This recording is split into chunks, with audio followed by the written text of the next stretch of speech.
What's up, YouTube? Today we are looking at the first piece that I own from Witchdoctor Zero, which I believe he's also a tattoo artist. I believe that is him, and then I believe that is his daughter. I'm not really sure though. That could be totally wrong. I think that I've seen him talk about how his daughter is apprenticing or doing her thing now and killing it. So I could just be totally wrong there, but I'm pretty sure I'm not. This is I need this again. Cowhide Soul Crusher, black and silver. When I got this, it was wrapped up really nicely in like a brown, type thing. Paper. Could have been wax paper, I don't know. This still smells like really, really, really good. If you get a nice leather product. I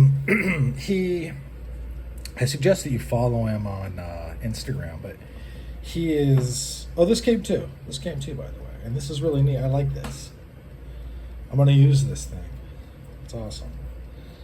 Anyway, he had put up on Instagram, like, should I make more of these guys, the Soul Crushers? And I was like, I would like one. Because I haven't really been able to pick one up. Simply because they go kind of fast. I mean, he put up 3. They were gone within 2 days, I think. This is unsprung, meaning there is no spring in here, no metal. And then we've got down here what I think is probably a solid piece of metal, maybe lead. I would say probably lead. And you can see that he is hand tooled this, or maybe his daughter. I don't know. Okay, we're gonna say Witchdoctor Zero as a company, they tooled this very nicely. It looks like the teeth of a comb. This would be a very unfriendly comb.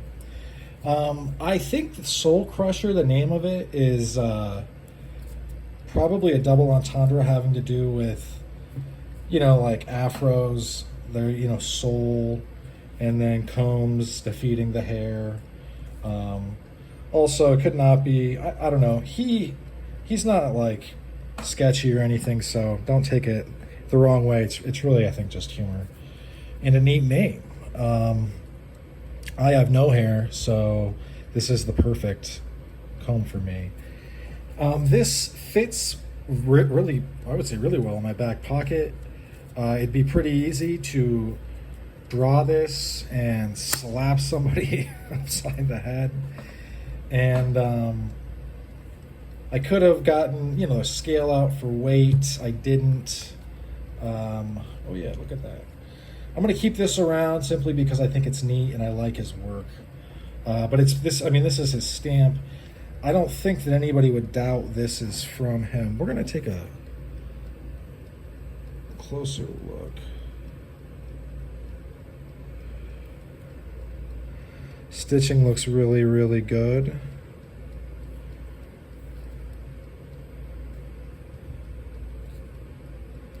Man, that would hurt. I don't know when I would thrust it. That would also hurt. And it being unsprung means, say I'm hitting someone, I'm crushing their soul, I'm going boom. And then this doesn't need to go back through some sort of battery of arms. It just simply goes through, and I can do follow-up strikes pretty quickly. At first, when I was waiting for it in the mail, I wondered, will this be a big solid chunk of steel that... Then I was like, that would make it really hard to carry. Simply because sitting on it and stuff, this is pretty easy to carry, and this sticking out of your back pocket doesn't look like anything, this part. I'm going to carry it. This was, I think, $125. I got it for a little less because he does a military discount. And if you've been watching this channel for any amount of time, you know that I'm a veteran. Former 0331 machine gunner in the United States Marine Corps who served in a combat role in Iraq during Operation Iraqi Freedom. About 15 clicks west of Fallujah, if you want to get real exact. And, you know, I have a secondary black belt in Taekwondo, which, I mean, it was cool growing up to do it. Would I go back and do it now? I'd probably move on to something else. Because fighting nationally in those sports is like it's time consuming and it's really training intensive.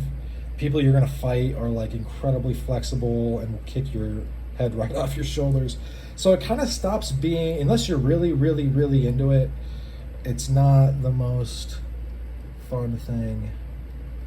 And I would rather I would probably do something like eskrima, or probably pronouncing that wrong, or, you know, some of the Filipino martial arts where there are weapons involved. I realized that from public school and UFC, MMA, it's really neat to pretend that weapons aren't a thing.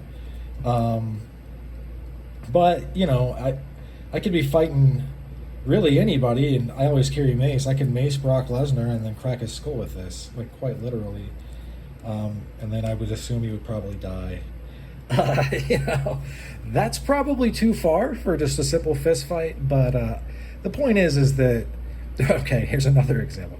I was watching on Instagram, this guy was like talking about how he was a big bad bouncer who was doing MMA, like UFC stuff. And this little dude and his friends, you know, it's cowardly to have so many guys on one, but this little dude punches him in the face with brass knuckles, cracks his orbital. It's a big deal. And this guy says something like, you could have almost no training and be very formidable with a weapon. And it's like, yeah, no shit, buddy. Did you really think that, like, nobody's head is that hard that you would not be seriously impacted by this or any other impact weapon? I really like the tooling. It's, you know, it's got stars, kind of the whole you're going to be seeing stars type thing. This is his, kind of his insignia, one of them anyway. It also came with a sticker that I definitely, I guess I might have to show it later. I'm definitely going to put it on stuff. I love stickers. Like, hang on, I'm still looking for it. I'm hitting the camera. I found it. Okay. Yeah, nice, huh? Pretty cool. So, lots of little treats to go with it. I mean, this is free advertising, but the company, the brand is so unique that I've actually told several people about it. They've looked at his stuff. And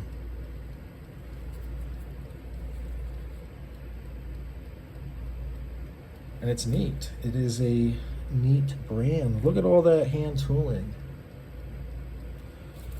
The other two were very different. I didn't really like them as much. One of them was already gone, and then there was this one. Bam. So really, I mean, you could do this and hurt someone, but you would be basically swinging at full force and just going through the target. And I mean, I would if you've also watched this channel for any amount of time, you know that I don't really buy into the bullshito Rex Kwando. You know, I would probably try to hit them across the jaw and break their jaw. As far as like the multitude of little points that a kung fu master would know and I don't. You know, this is like a brute force style weapon, and you're just gonna be whooping the shit out of somebody. And if you're using mace in conjunction with this, you're probably gonna hurt them pretty badly. I recommend everybody carries mace all the time. $20 can of Freeze, Freeze mace, or Takedown. Anything with OC and CS is going to incapacitate in ways that Fox and other of the more end user friendly brands. Isn't this just neat? This is a really neat thing. It's just well done, you know. It's a fun little piece. It's got the double entendre of Soul Crusher. And it's going to carry really easily because it's not, you know, this flexibility will lend itself to an easy carry.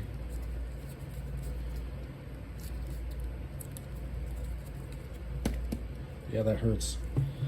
All right, that's about all I shoot up for this one. Thanks for sticking with me to the end. Hope you folks have a good rest of your day. Bye now.